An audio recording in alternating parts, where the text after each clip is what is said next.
It's the most powerful word we have. A simple word. Do. As in, I do. As in, just imagine what we'll do. As in, don't tell us what we can't do. I'm unstoppable today. Because with Intel-powered AI, cloud, 5G, there's no limit to what we can do. They said we'd never do this. Soon we will from 12,000 miles away. But there's still so much left to do. So what are we gonna do about it? How about something that enriches the lives of every person on Earth? Unstoppable today. Impossible?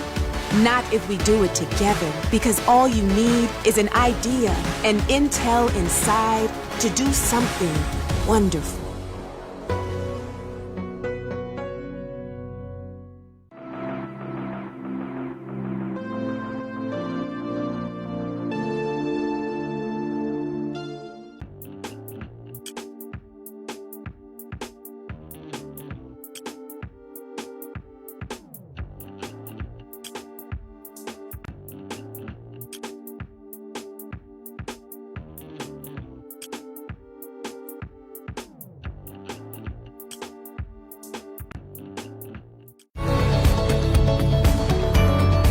Los vertiginosos cambios tecnológicos de los últimos años están transformando el mercado laboral. Muchos de los trabajos que conocemos ahora no existirán en el futuro. En Elevate ayudamos a los profesionales de TI a mantenerse relevantes a través de las certificaciones técnicas más demandadas, impartidas por instructores de clase mundial y con un enfoque totalmente diferente con metodologías de alto impacto.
It's the most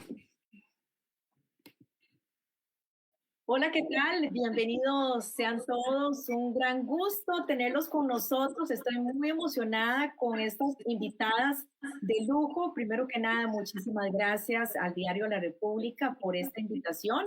Para mí realmente es un privilegio, no solo pues por las invitadas que tenemos hoy, sino por ustedes, porque los principales invitados son ustedes en este mes de la mujer, que bueno, tenemos tantos desafíos, pero también tanto que compartir, algunas cosas que celebrar. Así que primero que nada les quiero presentar a nuestras distinguidas invitadas, la expresidenta de Costa Rica, Laura Chinchilla, aquí está con nosotros. También está Silvia Lara, quien es la ministra de Trabajo y Seguridad Social del actual gobierno de Costa Rica, y Camelia Ili, decana de INPAE. Bienvenidas a todas. Gracias. Bueno, yo creo que aquí están ya Silvia y doña Laura. Quiero decirles a todos ustedes, querido público, que ya hemos hecho un acuerdo entre nosotras, porque ustedes saben que por respeto y es la forma como nos conocimos, al menos en Centroamérica, pues generalmente obviamente, al tratarse de una expresidenta, uno la trata con respeto, es decir, doña Laura, una ministra, doña Silvia, una decana, uno dice doña Camelia, pero he hecho un acuerdo con ellas y vamos a hablar abiertamente, vamos a hablar de voz y vamos a hablar aquí como si estuviéramos sentadas en la sala de sus casas, en la sala de nuestras casas. ¿Qué les parece? ¿Están de acuerdo? Maravilloso. Bueno, qué interesante, estaba leyendo que en toda esta pandemia el 70%, lo estaba diciendo ONU Mujer, el 70% de los trabajadores de salud que han tenido tanta dedicación, tantos sacrificios, son mujeres. Sin embargo, por darnos un ejemplo, ¿no? Solo hablar de parte de la situación, sin embargo, es tanta la diferencia siempre de salarios, parte de lo que se habla, pero vamos a hablar también del empleo. Y yo quisiera las oportunidades laborales en este momento. Yo quisiera comenzar preguntándoles a nuestras distinguidas invitadas, ¿cuál fue el primer trabajo que tuviste? Creo que aquí está con nosotros, voy a aprovechar que está Silvia en cámara. Silvia, ¿cuál fue tu primer trabajo? Tu primer empleo. A ver si lo recuerdas. Bueno, claro, pero mi primer trabajo ya no existe. Ya no existe. Ya no existe. Y les voy a contar, yo fui operadora del 116. Y cuando a alguna gente le he comentado esto, que yo trabajé en el 116, me preguntan, ¿y qué es el 116? El 116 era, bueno, antes para hacer una llamada internacional no teníamos ni teléfonos inteligentes ni nada parecido. Para hacer una llamada internacional había que llamar a una central telefónica marcando el 116 y ahí lo que habíamos era una gran cantidad de operadoras, nos llamábamos las operadoras, y atendíamos la llamada, nos decían con quién querían hablar y hacíamos una conexión con la persona con quien se quería hablar, pero esa conexión teníamos que hacerla una operadora. Bueno, yo trabajé en eso, pero imagínense que eso ya no existe. Y, claro, mi segundo trabajo tampoco existe. Yo estudié también, en un segundo momento, estudié dibujo arquitectónico, porque antes los planos de ingeniería y de arquitectura se hacían con plumas. Entonces uno llevaba una carrera, eran 2 años en el tecnológico para aprender a dibujar y hacer esos planos con pluma. Bueno, eso tampoco existe ahora. Entonces, ni lo que empecé a trabajar existe ahora, ni lo que primero estudié existe hoy como un puesto de trabajo. Qué interesante. Y recuerdo, por supuesto, 116. Laura, ¿cuál fue tu primer empleo? ¿Cuál fue tu primer empleo y qué edad tenías? De jovencita, seguramente. Bueno, como yo no soy tan vieja como Silvia, entonces mi trabajo todavía existe. Nacimos el mismo año. Lo que pasa es que era algo muy básico y algo que todavía sigue haciendo la humanidad, aunque ciertamente con menos frecuencia. Yo estaba terminando mi colegio, tenía un sueño que era escaparme a hacer un recorrido por Centroamérica, que siempre me interesó un poco la Centroamérica en guerra y en conflicto. Había contrastado mucho con Costa Rica. Y entonces encontré trabajo para esa Navidad, envolviendo regalos en la librería Universal. Y la verdad que me volví experta en hacer monos. Cualquiera que quiera que le envuelva un buen regalo, aquí tienen que se lo y se pago por muy poco que me paguen. Era la Universal cuando solo había una Universal en San José, me imagino que era la Universal. Ahora imagínate en Navidad, porque la Universal era a donde la gente llegaba a comprar los regalos de Navidad y el departamento de envolver regalos siempre estaba lleno. Así que, en serio, nunca en mi vida he envuelto tantos regalos como en esa ocasión. En adelante me convertí en la envolvedora oficial de regalos de mi familia. Bueno, y luego te tocó envolver todo un país. Qué interesante. Bueno, eso es solo el inicio de esta charla, pero Camelia, totalmente en otro continente, contanos cuál fue tu primer trabajo. Micrófono, Camelia, ya. La palabra del año, el micrófono, ¿no? Me da mucha envidia que Laura sabe hacer monios, porque no soy capaz de hacer un monio. Te voy a pedir el favor que hagamos un curso de esto también, porque es una habilidad muy necesaria. Y pues y en mi caso, como tú dices, Glenda, en otro continente, en otro país, en Rumanía, inmediatamente después de la salida del bloque comunista, pues empecé en el Instituto de Física Atómica como investigadora junior, con creo que eran 98% hombres doctorados en física y matemáticas, así que tuve un entrenamiento bien interesante, ¿no? Creo que fue una buena escuela de disciplina. Así, Claro. así empecé. Así empezaste. Y qué maravillosos ejemplos para comenzar el tema del empleo, sobre todo para todos aquellos que piensen que no se pueden alcanzar los sueños y vean qué bonito como ellas empezaron. Gracias a todos los que están enviando mensajes y por supuesto también vamos a incluir algunos de sus comentarios. Yo quisiera, queridas amigas, si las puedo llamar así como dijimos al principio, que ustedes me cuenten cómo ven ustedes las oportunidades de empleo en este momento, que sabemos que, por supuesto, en esta crisis provocada por la pandemia, pues hemos sido las mujeres las más impactadas por esta crisis. ¿Y cuál es el consejo? ¿Cuáles son el camino que se puede seguir en este momento? ¿Qué es lo que ustedes, cómo lo ven y qué les pueden decir a las mujeres, Laura?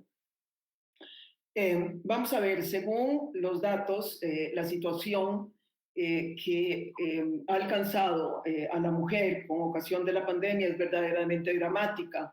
Recordemos que ya antes de la pandemia, particularmente en América Latina, la informalidad en el mercado laboral era muy alta. Esa gente se quedó sin ingresos prácticamente desde el día 1 de los confinamientos y además sin ningún tipo de sistema de atención social. Pues vean ustedes que, por ejemplo, en América Latina, el empleo de la mujer, prácticamente 60% está en el sector informal. Entonces, imaginemos la magnitud de la situación que estamos viviendo. Es decir, no se trata solamente de constatar, como está pasando en Costa Rica, que la mujer perdió más empleos que el hombre, sino que de previo la mujer ya estaba en el sector informal. Pero además otros datos de naturaleza global nos recuerdan que antes de la pandemia cerca de 400 millones de mujeres no tenían, más que hombres, no tenían acceso a Internet. Cuando vemos entonces que la pandemia va a acelerar la reconversión del mercado laboral hacia la digitalización, entonces también tenemos ese rezago de las mujeres en el uso y acceso a las tecnologías digitales. Así que básicamente yo diría que vamos a tener desafíos de formalización del empleo femenino, vamos a tener desafíos de garantizar el acceso a las mujeres a las tecnologías, entre otras cosas. Excelente. Y Silvia, yo no me puedo imaginar la presión justamente como ministra de Trabajo y Seguridad Social, de tratar de ofrecer alternativas en medio de esta crisis para empleo para las mujeres. En ese sentido, Silvia, ¿cuál es tu consejo? Uh-huh. Bueno, primero me gustaría señalar que en efecto las actividades económicas más afectadas por la pandemia son justamente aquellas actividades económicas donde hay una mayor concentración de la fuerza de trabajo femenina. Estamos hablando del sector comercio, servicios y turismo. Pero además sucedieron dos cosas muy importantes para tener presente. Y ahí se vieron muy afectadas las mujeres. Pero también vemos cómo las mujeres han estado en el frente de la atención de la pandemia. Por ejemplo, dos ejemplos clarísimos. Todo el personal de salud, un porcentaje altísimo mujeres, y las maestras en altísimo porcentaje de mujeres son las que han estado en ese primer frente de la atención de la pandemia. Pero además, lo que ha sido clarísimo es que ha habido un absoluto recargo del trabajo doméstico y el trabajo de los cuidados en los hogares, y ese trabajo ha sido asumido principalmente por las mujeres. De manera que en efecto estamos en una situación muy interesante, porque también la pandemia lo que ha hecho desde mi punto de vista es como levantar el telón de esos arreglos familiares y de esa vida familiar que normalmente no vemos porque se asume como un asunto más privado de los hogares. Entonces, como que se levantó un telón. Ahora, en relación con tu pregunta, Glenda, ¿y qué hacemos? Vean, a mí me parece muy interesante cómo la misma CEPAL que citaba Laura, está señalando cómo en el tema de los cuidados, en el campo de los cuidados, hay una gran oportunidad de reactivación económica y una reactivación económica que incorpora a las mujeres al mercado laboral y simultáneamente debería implicar un trabajo doméstico y de los cuidados mucho más compartido. Entonces, ¿verdad? Normalmente el tema de los cuidados no lo vemos como parte de un sector de la economía que puede contribuir a esa reactivación económica con la inclusión y la participación de las mujeres. Ahora, coincido completamente con Laura de que si aquí además no agregamos el componente de cerrar la brecha digital, yo me temo que esta reactivación económica, que ojalá jale a las mujeres, si no tiene un componente fuerte de cierre de la brecha digital, lo que vamos a hacer es ampliar esas brechas. Y desde el liderazgo del gobierno en ese sentido, ¿qué se está haciendo o qué se puede hacer y cuál es como el consejo específico para estas mujeres justamente? Sí, estamos viviendo una paradoja en materia de empleo. Por un lado, en efecto, tenemos un sector muy grande de la población que está desempleada y buscando intensamente empleo, pero por otro lado también vemos cómo se está generando empleo. El año pasado, CINDE contribuyó a la creación de 20.000 empleos en el medio de la pandemia, una cifra récord en nuestro país. En los últimos, en enero y febrero lo que hemos visto es anuncios tras anuncios de empresas ampliando sus operaciones en Costa Rica y ampliando su oferta de puestos de trabajo.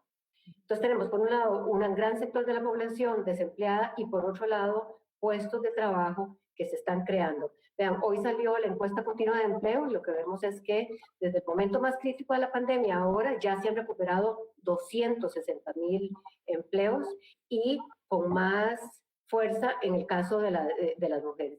Entonces, aquí el desafío es cómo vamos a conectar a las mujeres a esos empleos que se están creando. Y aquí hay un aspecto fundamental y es que para conectar a las mujeres a esas oportunidades de empleo es fundamental que podamos ofrecerles una formación que de verdad empate con los perfiles de los puestos de trabajo que se están creando. Entonces vamos a hacer y estamos haciendo una apuesta muy grande. El Ministerio de Trabajo tiene fondos, tiene el programa Empléate para apostar fuertemente a la formación de las mujeres para que reúnan los perfiles de los puestos que sí se están creando. Camelia, gracias Silvia. Camelia, desde tu punto de vista, lo habíamos hablado también fuera de cámara, la importancia no de mejorar todas esa capacitación en tecnología, digitalización. En ese sentido, ¿cuál es tu, desde la educación, cuál es tu consejo para dar ese salto? Sí, yo creo que sumo todo lo que han dicho Laura y Silvia y construyendo sobre lo que ellas estaban diciendo y pensando a nivel regional, porque creo que es otro de las claves de desarrollo de nuestro continente, empezar a pensar en la integración, porque atrae también más oportunidades. Yo creo que primero tenemos que ver cómo damos los accesos a Internet y a la conectividad en todos los sitios remotos de nuestros países, porque esto ya rompe una de las grandes fronteras que tenemos y que ha sido, por ejemplo, la movilidad de la mujer antes de la pandemia.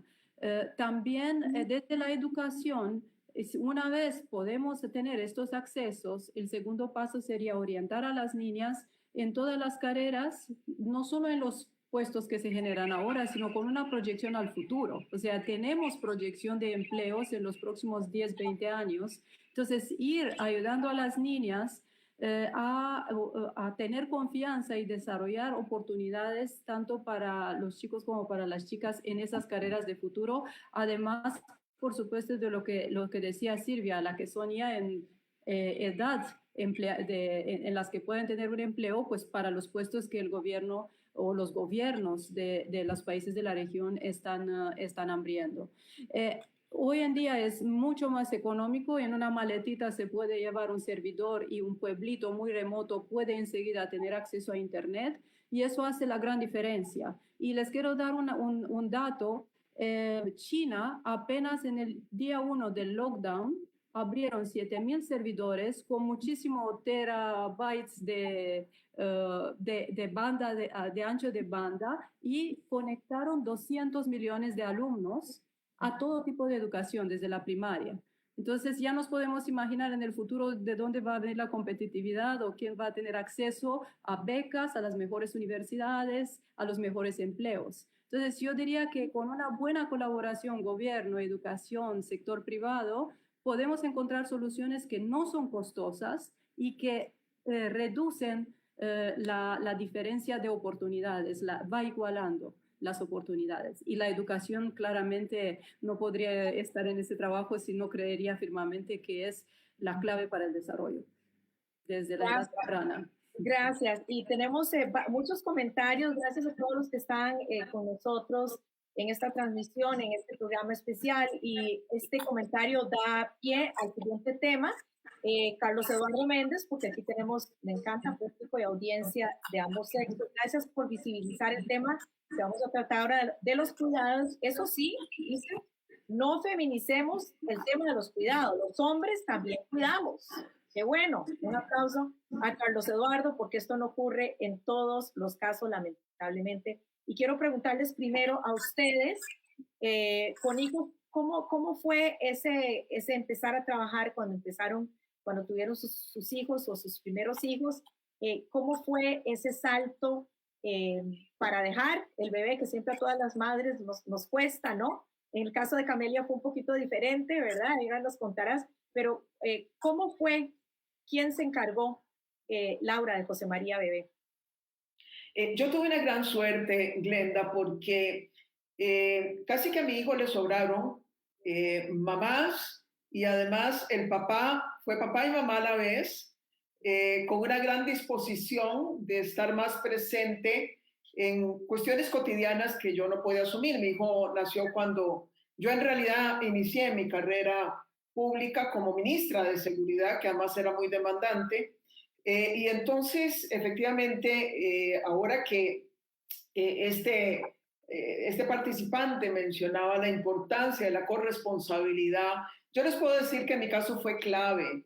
Fue clave porque además no quiero minimizar el papel de muchas otras personas que nos ayudan a cuidar a nuestros hijos, pero cuando es el papá el que se queda y uno siente algo diferente, uno siente que va a haber una mejor construcción en la relación familiar cuando efectivamente tu compañero se involucra. Y de verdad que fue clave en todo el desarrollo de mi carrera política, el saber que él iba a estar siempre conmigo como siempre lo estuvo. Definitivamente concuerdo con vos en el sentido de que parte del éxito, ¿no?, de muchas mujeres es tener ese apoyo. Silvia, en el caso tuyo, ¿cómo hiciste cómo fue esa primera fase de madre, combinación con la vida profesional? La verdad es que fue de pánico. Yo lo confieso así, ¿verdad? Cuando nació mi hija, ahora tiene 30 años, va a cumplir 30 años, pero yo les confieso que cuando nació mi hija, yo me vi con mi hija en la casa, lo que sentí fue un pánico enorme, gigante. La verdad es que me destanteó muchísimo porque no sabía qué seguía con mi vida. Sentía como que de repente ¿ahora qué hago? ¿Qué sigue? Que no voy a poder hacer nada, ¿verdad? Esa fue una sensación. Mi marido, igual que el marido de Laura, una persona con quien compartí absolutamente el cuidado de mis hijos, y fue clave también en mi desarrollo profesional. Pero quisiera rescatar de aquí una cosa, y es cómo los cuidados en nuestros hogares y en nuestros países dependen tanto de esos arreglos familiares privados. Y de cuánto podemos recurrir a nuestras familias, abuelitas, tías, hermanas, tíos, para que nos ayuden con el cuidado. Y es que los arreglos familiares para el cuidado siguen siendo muy privados. Y el gran desafío que tenemos en relación con el tema de los cuidados es cómo hacemos de los cuidados no solo un arreglo familiar privado, sino sobre todo una responsabilidad compartida con la sociedad. Yo coincido completamente con que el cuidado no es solo un asunto de mujeres, por supuesto. Ahora que, como digo, se levantó el telón, lo que vemos es una gran cantidad de hombres sentados, trabajando, cuidando chiquitos, haciendo tareas, cuidando lo que está pasando en la cocina, ¿verdad? De veras que se levantó el telón. Pero hay una realidad. Ayer se planteó, se hizo pública la Política Nacional de Cuidados acá en Costa Rica, y los datos hablan por sí solos. De cada 10 personas cuidadoras en Costa Rica, 7 son mujeres. Y el 90% de las personas cuidadoras trabajan sin una remuneración. Y aquí creo que es muy importante hacer una precisión. Cuando hablamos de cuidados, no estamos hablando solo de los niños pequeños. Estamos hablando de población en situación de dependencia. Vean que en Costa Rica, daban el dato ayer cuando se presentaba la política, el 46% de la población de 60 años o más vive en situación de dependencia. Es decir, requiere de algún tipo de apoyo para poder hacer su vida, cubrir las necesidades más básicas de su vida diaria. El 46%. Y eso va a ser cada vez mayor. Se decía que en el año 2050 esas necesidades de cuidado se van a multiplicar por 4. Entonces pronto ya no solo, ¿verdad? Y ahora no solo estamos hablando del cuidado de los niños y las niñas, sino de una gran cantidad de población que ya sea por la edad, por una enfermedad o por razones de alguna discapacidad, requieren cuidados. Y todavía en nuestro país esos cuidados siguen estando concentrados como una responsabilidad de las mujeres, que además a muchas de estas mujeres lo que les significa es no poderse desarrollar profesionalmente o no poder ingresar al mercado laboral. Las estadísticas son contundentes, ¿verdad? Costa Rica tiene una tasa de participación laboral de las más bajas de América Latina. Y algunas de las razones, una de las razones principales que esgrimen las mujeres para su no participación en el mercado laboral son las responsabilidades familiares. Claro, así que a este país le urge realmente esa política nacional de cuidados. Tenemos, antes de pasar a Camelia, Fanny Ramírez Esquivel, hay muchos comentarios, pero nos dice, según las estadísticas, 6 de cada 10 mujeres en el país tuvieron que realizar ajustes en los hábitos del hogar con el objetivo de mitigar los efectos económicos. Solo un 26,4% lograron impulsar sus emprendimientos, la mayoría relacionados con alimentación. ¿Cuál es el apoyo institucional del Estado a los programas de emprendimiento, particularmente si existen programas de apoyo y capacitación? Nos preguntan en esta materia. Camelia, tu experiencia en Europa fue un poco diferente. También decía Silvia la importancia de dar continuidad y que hay ciertos grupos, no solo los niños pequeños, que requieren este apoyo. Pero desde el punto de vista académico y formación que ustedes realizan, ¿cómo abordan este tema? Sí,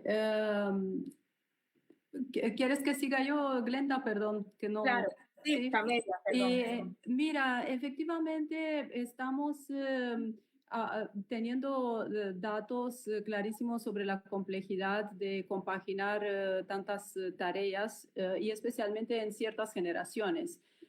Como ustedes decían y nos decía el participante por foro, ¿sí?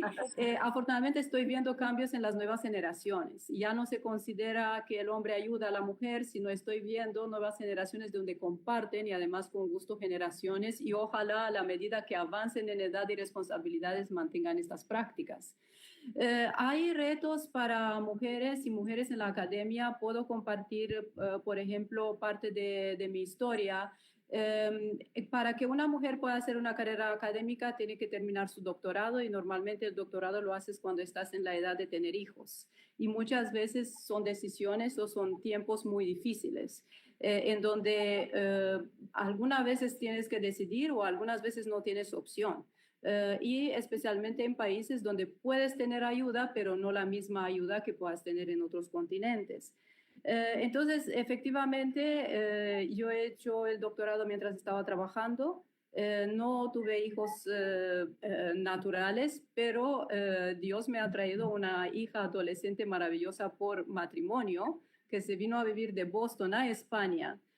Cuando tenía 17 años, hizo con nosotros su pregrado y su maestría y tuvimos una química extraordinaria desde el primer momento en el que empezó nuestra vida juntas, que fue en unas vacaciones en las que nos dedicamos a ver shelters de perritos. Esto fue nuestro primer encuentro y desde entonces hasta hoy una relación maravillosa. Recuerdo con Gabriela yendo a la 1 de la mañana, ella se mantenía despierta para que yo a la 1 de la mañana pueda ir a imprimir a un work center el borrador de mi tesis de doctorado y nos paseamos las dos por Madrid. El work center de Velázquez nos conoce a las dos muy bien y le debo en gran parte a ella y a mi esposo, por supuesto, haber hecho el doctorado y poder seguir luego con una carrera académica de profesora también. Entonces, esto es como un mensaje para las mujeres que hay muchas formas de llenar tu vida. Tengo también 2 ahijadas, o sea que creo que podemos aportar y criar hijos y criar jóvenes e inspirarlos de muchísimas formas. Este sería como un poco el mensaje que quería transmitir. Claro, Samelia, por cierto, quiero preguntarte porque Rocío Zúñiga habla justamente sobre las oportunidades de estudio. Dice, los estudios superiores son costosos.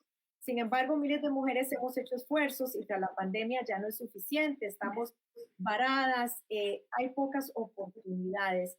¿Qué consejo le darías a Rocío? Mira, Rocío, yo creo que tenemos que ser emprendedoras en la búsqueda de oportunidades.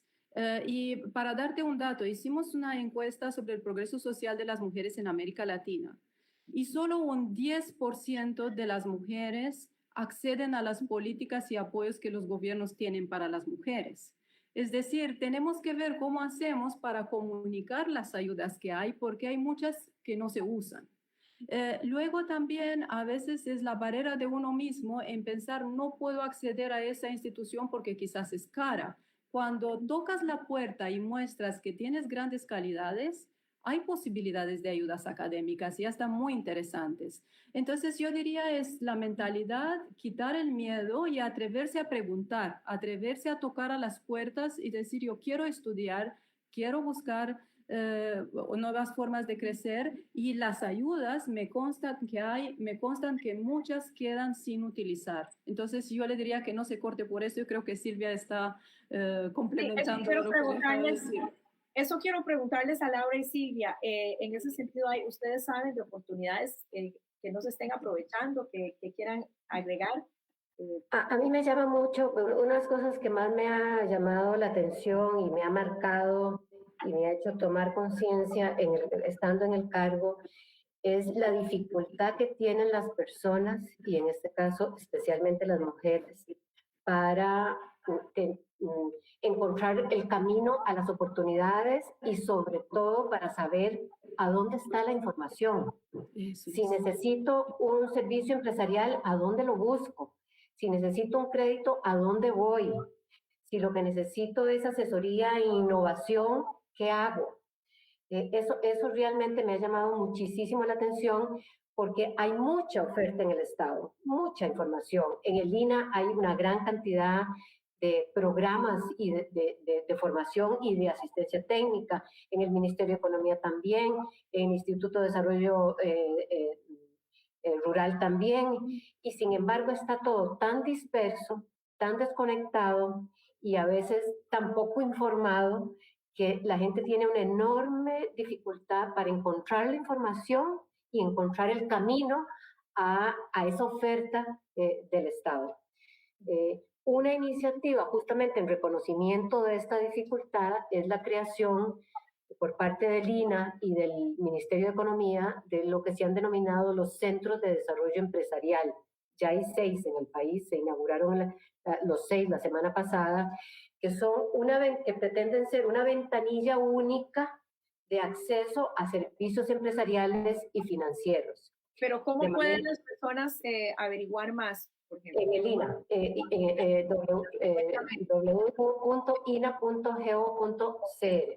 Ahí pueden encontrar, y en el Ministerio de Economía. Estos justamente pretenden ser una ventanilla única, es decir, que yendo a una sola ventanilla, en este caso los centros de desarrollo empresarial, pueden encontrar un conjunto de servicios de distintas instituciones para que la persona no tenga que ir a 20 instituciones para intentar entender a qué tiene acceso.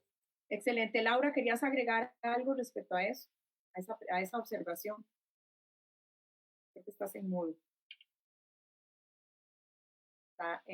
Estás en silencio. Laura. Bueno, antes de continuar con el tema, ahí está. Es que me lo cierran. Quiero decirles que yo estoy bien portada, lo mantengo, pero... Ah, te lo cerraron. Qué bandidos. Me lo cerraron y no me había dado cuenta.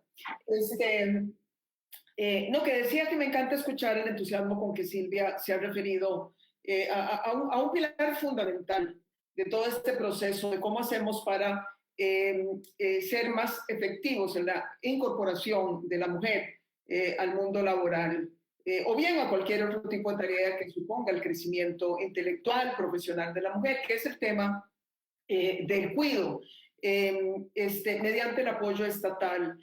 Yo quiero recordar que hace más o menos, ya van a ser casi 10 años que Costa Rica fue pionero en la creación de la Red Nacional de Cuidado, con énfasis en la primera infancia y en los adultos mayores. Nos convertimos en un referente regional, los estudios básicamente nos citaban, y yo recibí en Costa Rica, sobre todo a primeras damas de América Latina, porque eso es lo que se acostumbra, poner las primeras damas a trabajar la agenda social cuando somos las mujeres que gobernamos, es nuestro tema. Pero bueno, yo encantada de recibir a las primeras damas que nos visitaron de Chile, de Colombia, etcétera, para ver nuestro programa. Pero Silvia se nos debilitó, y yo creo que ahora que estás ahí, hay que ver cómo avanzamos el esfuerzo, porque precisamente... ¿No se le dio prioridad después? Con franqueza no, con franqueza no. Por muchas razones. Yo tampoco quiero decir que fue simplemente un tema de voluntad política, hubo mucha burocracia. Por ejemplo, la idea no era recargar el financiamiento al Estado, porque si no, no podemos crecer por la situación fiscal del Estado. La idea era conformar redes de apoyo, y entre esas estábamos creando microempresas que eran administradas por mujeres, empleando mujeres, atendiendo niños para que otras mujeres pudieran trabajar. Ese enfoque, que era básicamente,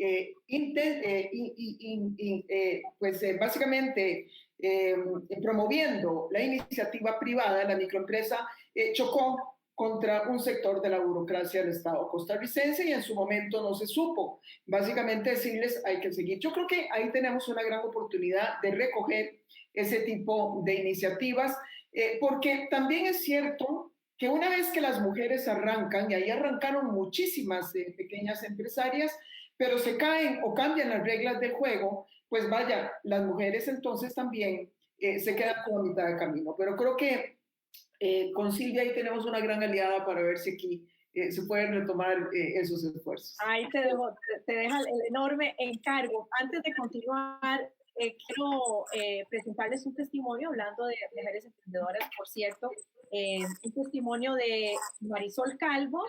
Ella emprendió en un proyecto que se llama Marshmallow Drive. Vamos a ver de qué se trata.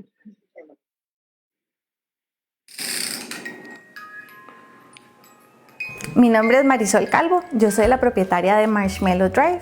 Actualmente también trabajo en una empresa a tiempo completo y soy mamá de 2 niñas. Marshmallow Drive nació de la necesidad que yo tenía cuando estaba embarazada de buscar artículos para decoración del cuarto de mi hija y no conseguía ninguna tienda en línea que me ofreciera esto.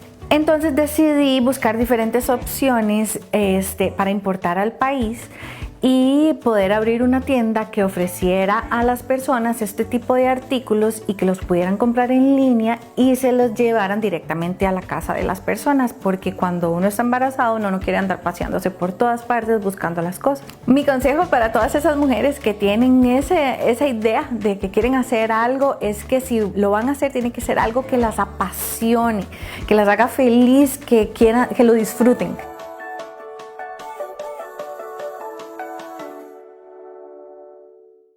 Bueno, por supuesto que todas nos alegramos saber proyectos que han avanzado como el de Marisol Calvo. Y bueno, me imagino muchas también que en este momento nos quieren mostrar sus maravillosos proyectos. Por cierto, que hay una página en Facebook que se llama Yo Ayudo a Reactivar Mi Gente y ahí hay bastantes proyectos. Pero bueno, Katia Sevilla dice, como emprendedora dentro de servicios de cuidados, se necesita capital, semilla no reembolsable y aún no hay opciones, dice, para este nicho. ¿Cuáles son esas herramientas que se le pueden ofrecer hoy en día o que ustedes crean que son las más efectivas en este momento y hoy en día para las mujeres emprendedoras? ¿Cuáles son esas herramientas?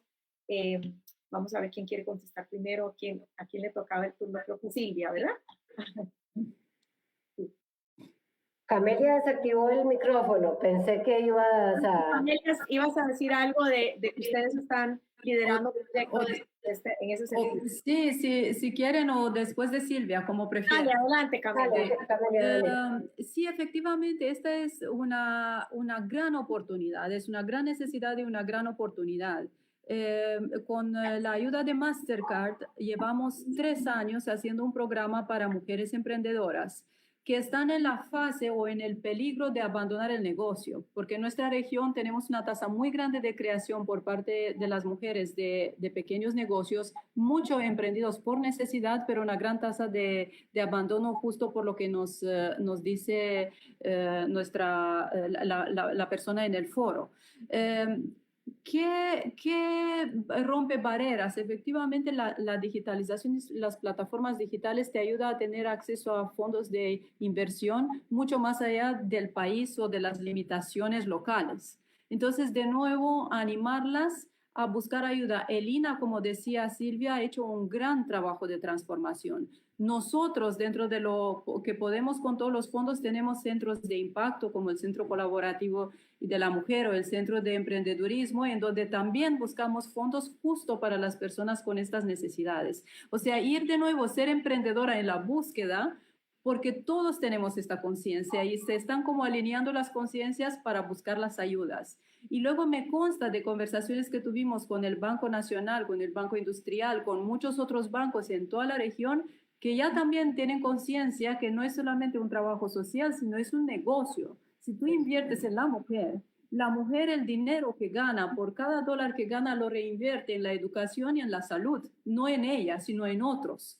Entonces, se han empezado a dar cuenta que es una gran inversión. Entonces, yo las animaría a todas que busquen en todas estas fuentes, que nos escriban también, porque contestamos emails, tenemos equipos cuya misión es ayudar a la mujer emprendedora, y verán como con ayuda y luego con redes entre ellas, esto se empieza a mover, se genera un círculo virtuoso. Es importante empujarlo entre todos un poquito para que coja velocidad propia, pero es el momento para la mujer emprendedora. Excelente que el INCAE tenga entonces ese programa, quizá muchas pues no conocían y que pueden acudir inclusive. Yo quisiera también conocer de ustedes, negociación. Las negociaciones a veces a las mujeres se nos hace difícil. Bueno, ustedes con que no le ha tocado negociar a Laura, ¿verdad? Por ejemplo, repito, para los que se unieron después, habíamos quedado de no decir doñas, hoy me permitieron.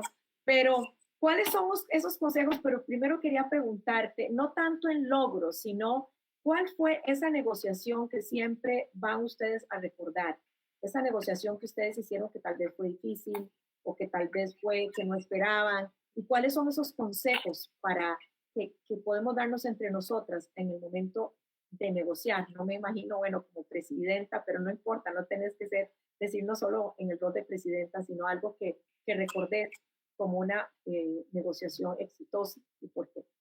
Bueno, vaya, hubo efectivamente muchas negociaciones a lo largo de mi vida porque estuve como ministra de Seguridad, ministra de Justicia, vicepresidenta, estuve en el Congreso, ahí uno ejercita permanentemente la negociación para que las leyes puedan avanzar. Y si bien hubo muchos procesos que culminaron de manera muy exitosa, yo quisiera más bien citar un proceso que fracasó, porque aquí lo importante es aprender de los procesos. Muchas veces en la vida no necesariamente conseguís el objetivo final, y muy particularmente cuando estás gobernando, tomando decisiones con respecto a un conjunto de reglas, y si lo haces en una democracia, el proceso cuenta tanto como el resultado final. Los medios, si se quiere, tienden a ser mucho más importantes que los fines mismos, porque no se trata de alcanzar algo a cualquier costa. Y entonces es ejercitarse en la negociación, a sabiendas de que lo que estás queriendo alcanzar se justifica, pero que no vas a romper principios y valores esenciales que han regido tu comportamiento y que hacen parte de tus convicciones, tiende a veces a ser más enriquecedor que los resultados mismos. ¿Y cuál es el caso que quiero citar? El caso que quiero citar fue la famosa negociación con Daniel Ortega para que nos devolvieran el terreno que habían invadido. No puedo imaginar un bien público mayor que protege la soberanía territorial de un país y no lo conseguimos.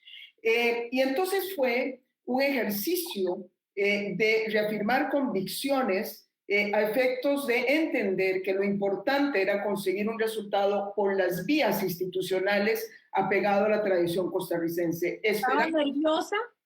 ¿Estaba nerviosa? ¿Tenías temor en esa negociación? No, temor no, tenía rabia. Tenía rabia porque estaba negociando con una persona absolutamente desposeída de cualquier tipo de principios democráticos o de religiones sobre la base del derecho internacional.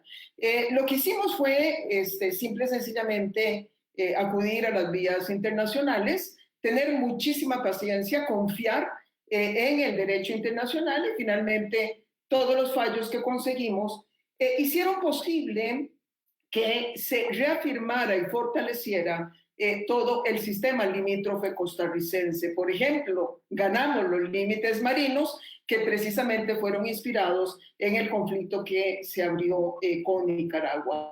Es decir, conseguimos un resultado que fue mucho más beneficioso para Costa Rica que simplemente haber desplazado a Daniel haciendo uso de la Fuerza Armada y claudicando en nuestra tradición de paz, pero el resultado finalmente fue mucho mejor y apegado, insisto, a los principios que teníamos que observar.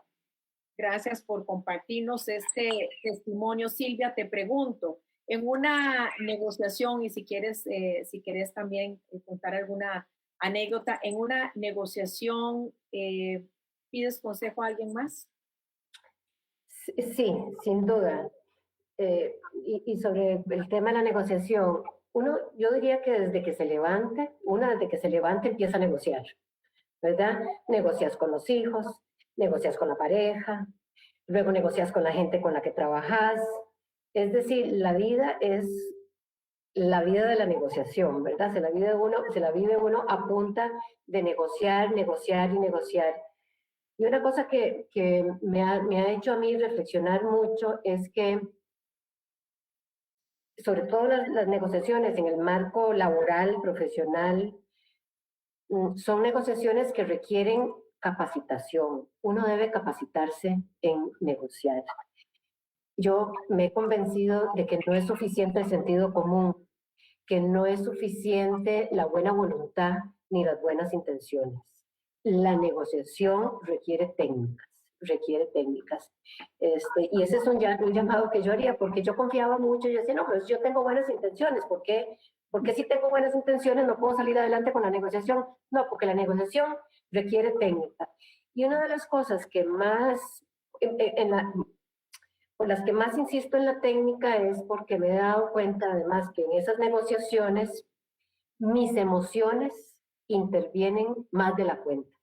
Todo el tiempo están interviniendo las cosas, los pensamientos que me están pasando por la cabeza, las cosas que me estoy imaginando en la cabeza, que están pasando, no están pasando, o que alguien está pensando, no está pensando, o me imagino lo que la otra persona quiere o no quiere, y las emociones que eso me provoca.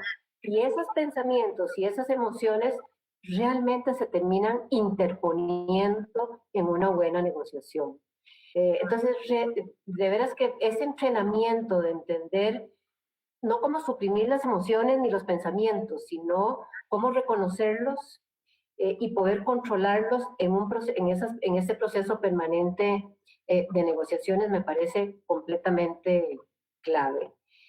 Yo no confío del todo en mí ahora y he tenido que recurrir a esa técnica y ayuda mucho que hayan personas observándote y pudiendo retroalimentarte sobre tus formas de hablar, de negociar, de referirte a otras personas, incluso que te puedan servir de espejo en relación hasta con el lenguaje corporal que comunica tanto. Entonces, de veras que cuando dicen que la negociación es un arte, yo quisiera insistir en que en efecto es un arte y que requiere mucho entrenamiento. Vamos a ir a una experta aquí en negocios, justamente, Camelia, como decana del ICAE. ¿Cuáles son esas técnicas específicas, Camelia, que vos podés darnos en este momento para la negociación efectiva y exitosa? Así es, Laura y Silvia nos dieron ejemplos que pues unen lo que conceptualmente decimos es arte y ciencia, ¿no? Son las dos cosas a la vez. Y no puedo suscribir más lo que ellas han dicho. Complementaría con tres conceptos lo que estuvimos hablando. Uno, la inteligencia colectiva está demostrando que cuando hay diversidad y especialmente diversidad de género, hay una mayor inteligencia colectiva. Eso te ayuda en negociaciones grandes a negociar mejor. Entonces, creo que esto es algo que no podemos olvidar, rodearnos de estos equipos diversos en tu estilo de pensamiento, tu estilo de toma de decisiones, el que es más analítico, el que es más emocional, buscar la complementariedad en el equipo para tener un equipo fuerte para negociar. ¿Cómo negociar un aumento de salarios? Les preguntarían. Ahí voy el segundo y el tercero con el tema de salario, porque el tema de la mujer y negociación es un gran tema, ¿no? El segundo concepto es ¿qué es no negociable? Y este es un tema importante para la mujer porque tenemos que aprender a decir que no, por un lado, y a valorarlos más por otro. Entonces, estudiar muy bien, por ejemplo, si es una oferta de trabajo, antes de aceptar cualquier oferta. Y ahora, gracias al Internet y a la digitalización, tenemos más acceso a la información. Entonces, que se informen del salario, de cuánto paga la empresa, de cuánto paga el sector, y con confianza, que es otro tema que hay que desarrollar muy bien para poder negociar, la autoconfianza, pues pedir el salario que realmente tú sabes que te lo mereces, pero nunca por debajo, porque la percepción, como decía Silvia, la emoción está en cualquier diálogo y la emoción está en tu interlocutor. Si él siente que pides por debajo, va a sentir que eres un empleado que vas a valer menos. Entonces no es malo pedir lo que vales, porque tu jefe va a percibir que es una persona que sabe exactamente dar valor a las cosas, a las personas y a los trabajos. Y por último, esto es uno de los principios que yo he aplicado y que nos ha ido bien, y esto es más, tiene que ver con la filosofía quizás más oriental. Primero, ofrecer antes que pedir. O sea, siempre pensar qué tengo yo que ofrecerle de valor que la otra persona le pueda ayudar, o al otro grupo, a la otra institución. Y a partir de ahí construir. Y es mucho más fácil lograr lo que tú también necesitas si estás preparado a ser generoso y dar. Entonces, uniría estas tres cosas: equipo, complementariedad, mucha preparación, autoconfianza y principios fundamentales no negociables, junto con dar primero, saber qué ofreces y luego ir recibiendo. Y seguramente tenemos mucho más que hablar, pero rápidamente es lo que diría que... Maravillosos, maravillosos esos consejos y muchas gracias, repito, a todos los que están participando, escribiendo, intercambiando opiniones. Inclusive tenemos, el INCAE está poniendo ahí la dirección para aquellos que quieran directamente pues hacer esas consultas. No puedo creer que con estas distinguidas invitadas se nos esté acabando el tiempo. Ya estamos prácticamente sobre la hora, lamentablemente, pero quiero terminar con alguna reflexión final de parte de ustedes, porque yo sé que hay tantas cosas que ustedes quisieran, como mujeres tan destacadas y líderes, compartir y aconsejar a los demás, a otras mujeres, para esa proyección, para esa superación, para esa búsqueda de oportunidades. Y yo quisiera pues despedirme con sus reflexiones de cada una. Laura, comenzamos con bueno, vaya, yo creo que con ocasión precisamente una vez más de la conmemoración del 8 de marzo, cuando se produce un poco más de reflexión colectiva sobre los desafíos que tenemos pendientes las mujeres, yo creo que tenemos que reconocer esos avances, pero entender que no podemos conformarnos y que el avance todavía es complejo. Y si se quiere, viene la parte más compleja del avance. ¿Por qué razón? Porque hemos avanzado. Sin duda alguna, como lo decía, en cuanto al acceso a derechos fundamentales, a derechos básicos, pero ya no podemos quedarnos ahí. Ya de lo que se trata en adelante, y el gran desafío es cómo empoderamos a las mujeres, cómo hacemos para que las mujeres tengan acceso a esas cimas de poder y decisión que nos han sido negadas. Y entonces vamos a empezar a sentir esa resistencia que se va a incrementar en los años venideros. Por eso es que básicamente les digo a las mujeres, primero, crean muchísimo en esa fuerza interna que las mueve, en esa gran capacidad. No dejen subestimarse nunca en cuanto a su potencial. En segundo término, traten de actuar colectivamente frente a muchas de las metas que quieren proponerse. Y finalmente, tampoco desdeñen lo que para mí es el factor más importante que tienen las mujeres a su haber, que es la capacidad de lucha. Decir mujer es básicamente decir lucha, y yo creo que esa es nuestra mayor fortaleza. Nunca, nunca dejar de luchar. Gracias, gracias. Silvia. Sí, absolutamente coincido completamente con la reflexión que hacía Laura, y quisiera tal vez enfatizar en una de esas recomendaciones, que es la lucha colectiva. La lucha colectiva. Yo recuerdo que en los años 70, 80, en mis tiempos de universidad y los primeros trabajos, teníamos mucha organización de mujeres, muchas organizaciones de mujeres, y lo voy a decir, muy combativas. Yo recuerdo cómo en los años 90, por ejemplo, logramos los cambios en el código electoral para introducir las cuotas de las mujeres. Y esas fueron luchas que no se hubieran logrado de manera individual, ¿verdad? Hay una dimensión de esta lucha, por supuesto, que tiene que ver con empoderarnos personalmente, pero hay unos procesos de transformación que solo son posibles de manera organizada y colectiva. Y yo sí creo que todavía en Costa Rica nos falta mucho más colectividad, mucho más organización, mucho más estrategia conjunta a las mujeres. Y haría un llamado para ver si la oportunidad que significa la pandemia para transformarnos como sociedad la aprovechamos, pero eso no va a suceder mágicamente. Vamos a tener que darle una dirección, y darle esa dirección significa organización. Muchas gracias, Silvia. Camelia, tus reflexiones. Bueno, voy a complementar con un último consejo más prosaico quizás, pero creo que es necesario. yo diría que definan muy bien un plan de vida. Yo lo llamo plan estratégico de vida porque le pongo el componente no solamente de estrategia y objetivos, sino de finanzas, que sé que es un tema que queríamos tocarlo también aquí. Adquirir la independencia le permite a la mujer tomar luego decisiones con libertad sobre su vida, que es otro de los grandes temas que tenemos en nuestra región. Entonces, yo les diría que intenten ese plan estratégico de vida o ese plan de vida, incorporen educación, incorporen cómo logro tener independencia y luego escoger muy bien y con mucha más libertad tu partner, tus relaciones personales y todo lo que quieres hacer.